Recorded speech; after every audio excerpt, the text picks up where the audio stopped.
کیا آپ بھی اپنی اولاد کے بارے میں ہر وقت فکر مند رہتی ہیں؟ کیا آپ چاہتے ہیں کہ آپ کے بچے اللہ تعالیٰ کی حفاظت میں رہیں، وہ نیک بنے، فرمانبردار بنے، نماز کے پابند بنے اور ان کی زندگی میں سکون اور برکت ہو؟ ہر ماں باپ اپنے بچوں کے لیے یہی خواہش رکھتے ہیں، کیونکہ اولاد صرف ہماری محبت نہیں ہوتی بلکہ اللہ تعالیٰ کی طرف سے ایک بہت بڑی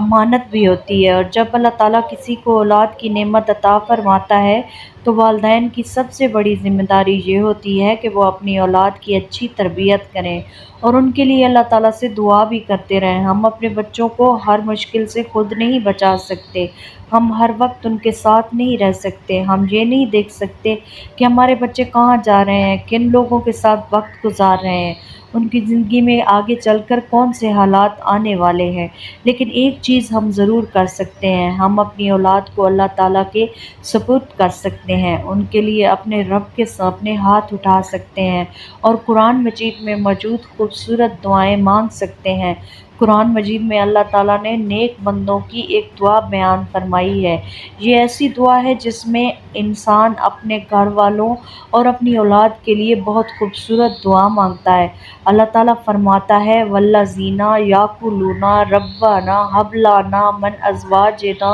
وذریتنا قرۃ اعین واجعلنا للمتقین اماما۔ اس دعا کا مطلب ہے، اے ہمارے رب، ہمیں ہماری بیویوں اور ہماری اولاد کی طرف سے آنکھوں کی ٹھنڈک عطا فرما اور ہمیں پرہیزگاروں کا امام بنا دے۔ یہ دعا سورۃ الفرقان کی آیت نمبر 74 میں بیان ہوئی۔ ذرا غور کیجیے، اس دعا میں صرف یہ نہیں مانگا گیا کہ ہماری اولاد دنیاوی اعتبار سے کامیاب ہو، بلکہ اللہ تعالیٰ کے نیک بندے اپنے رب سے ایسی اولاد مانگتے ہیں جو ان کے لیے آنکھوں کی ٹھنڈک بنے، یعنی ایسی اولاد جسے دیکھ کر دل کو سکون ملے، جن کی نیکی والدین کے لیے خوشی کا سبب بنے، جس کے اخلاق اچھے ہوں، جس کے دل میں اللہ تعالیٰ کا خوف اور محبت ہو، اور جو اپنے والدین کے لیے دنیا میں بھی خیر اور آخرت میں بھی نفع کا سبب بنے۔ اس لیے اگر آپ کے بچے ہیں تو ان کے لیے صرف دنیاوی کامیابی کی دعا نہ کریں، ان کے اچھے نمبروں کے لیے دعا کریں، لیکن ساتھ ان کے اچھے اخلاق کے لیے بھی دعا کریں، ان کی صحت کے لیے دعا کریں، لیکن ساتھ ان کے ایمان کی حفاظت کے لیے بھی دعا کریں، ان کے مستقبل کے لیے دعا کریں، لیکن ساتھ ان کے دین اور کردار کی حفاظت کے لیے بھی دعا کریں،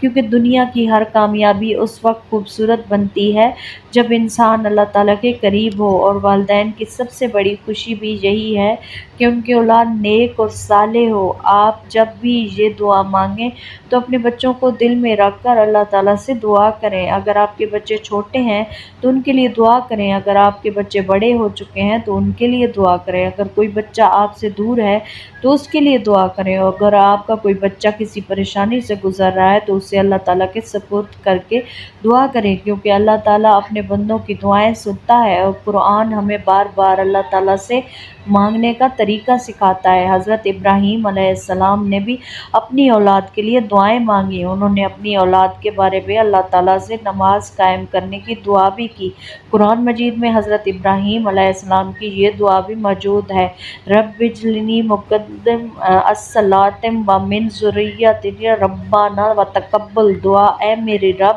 مجھے نماز قائم کرنے والا بنا اور میری اولاد سے بھی اے ہمارے رب میری دعا قبول فرما۔ یہ کتنی خوبصورت بات ہے کہ اللہ کے خلیل حضرت ابراہیم علیہ السلام اپنی اولاد کے لیے بھی اللہ تعالیٰ سے نماز کی پابندی کی دعا مانگ رہے ہیں۔ اس سے ہمیں یہ سبق ملتا ہے کہ والدین کو اپنی اولاد کے لیے سب سے بڑھ کر ان کے ایمان اور نیکی کی دعا کرنی چاہیے۔ آپ بھی آج سے اپنی اولاد کے لیے یہ دعائیں مانگنا شروع کریں۔ نماز کے بعد، تہجد کے وقت، سجدے میں، یا جب بھی دل چاہے اپنے بچوں کے نام لے کر اللہ تعالیٰ سے دعا کریں اور کہیں، یا اللہ میری اولاد کو اپنی حفاظت میں رکھ، یا اللہ انہیں نیک اور صالح بنا، یا اللہ انہیں نماز کا پابند بنا، یا اللہ انہیں برے لوگوں سے اور برے راستوں سے محفوظ رکھ، یا اللہ ان کے دلوں میں ایمان کی محبت پیدا فرما، یا اللہ انہیں صحت و سلامتی، سکون اور عافیت عطا فرما، یا اللہ انہیں ہر ایسے کام سے بچا جو ان کے لیے دنیا اور آخرت میں نقصان کا سبب بنے، یا اللہ میری اولاد کو میرے لیے آنکھوں کی ٹھنڈک بنا دے اور مجھے بھی ان کے لیے ایک نیک اور بہترین والدین بننے کی توفیق عطا فرما۔ پھر سورۃ الفرقان کی یہ دعا پڑھیں، ربنا ھب لنا من ازواجنا وذریتنا قرۃ العین وجعلنا للمتقین اماما۔ اے ہمارے رب، ہمیں ہماری بیویوں اور ہماری اولاد کی طرف سے آنکھوں کی ٹھنڈک عطا فرما اور ہمیں پرہیزگاروں کا امام بنا دے۔ یاد رکھیے، اولاد کے لیے صرف دعا اس وقت نہ کریں کہ جب کوئی مسئلہ سامنے پیش آ جائے، بلکہ خوشی کے دنوں میں بھی ان کے لیے دعا کریں، ان کی کامیابی کے وقت بھی دعا کریں، جب وہ سو رہے ہوں تب بھی ان کے لیے دعا کریں، اور جب وہ آپ کے سامنے مسکرا رہے ہوں تب بھی اپنے رب کا شکر ادا کرتے ہوئے ان کے لیے دعا کریں، کیونکہ ہمیں نہیں معلوم کہ ہماری زبان سے نکلی ہوئی کون سی دعا اللہ تعالیٰ کے ہاں قبول ہو جائے۔ اللہ تعالیٰ ہماری تمام جائز دعائیں قبول فرمائے، ہماری اولاد کو نیک، صالح، فرمانبردار اور دین و دنیا میں کامیاب بنائے، انہیں ہر برائی اور نقصان سے محفوظ رکھے، ان کے ایمان کی حفاظت فرمائے، ان کے دلوں کو قرآن اور نماز سے جوڑ دے، اور انہیں اپنے والدین کے لیے دنیا میں بھی خوشی اور آخرت میں بھی صدقہ جاریہ بنائے، آمین یا رب العالمین۔ اگر آپ بھی اپنی اولاد کے لیے یہ دعا مانگتے ہیں تو دل سے آمین ضرور کہیں، اور اس دعا کو ان والدین تک بھی پہنچائیں جو اپنی اولاد کے لیے خیر، نیکی اور اللہ تعالیٰ کی حفاظت چاہتے ہیں۔ اللہ تعالیٰ ہم سب کی اولاد کو اپنے حفظ و امان میں رکھے، آمین ثم آمین۔